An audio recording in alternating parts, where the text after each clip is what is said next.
गोजोनथाव खौरां। क'क्राझार सहरनि जेडि र'डजों नांजाबनाय गोजोनपुरी रयेल इनफिल्ड श'रुमनि गोजौआव थानाय सेन्ट्रेल भारत सेबक समाजजों गनायथि होजानाय आइ आफा बिएम इनस्टिट्युट अफ पेरामेडिक्सआ नोंथांमोननो लानानै फैदों देहा जोथोन लाखिनायनि माखासे आयदा। लोगोसे 2025-26 मायथाइनि मुं थिसननाया सोलिगासिनो दं आरो फैगौ जोबथा फेब्रुआरि दानसिम मुं थिसननाया सोलिबाय थागोन।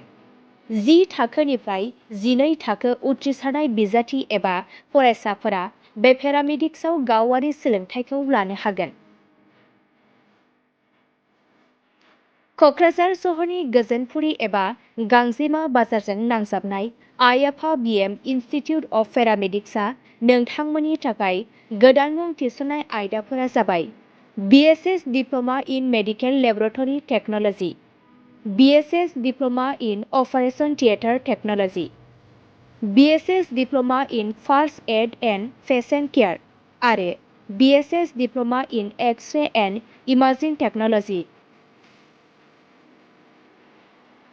बेफोर कर्सखौ 2 बोसोरनि गेजेरावनो आबुं खालामनानै BSSजों गनायथि होजानाय डिप्ल'माखौ लानो हागोन। लोगोसे गासैबो डिप्ल'माखौ लानायनि उनाव सोरखारि साख्रि मोननायनि सुबिदाबो दं।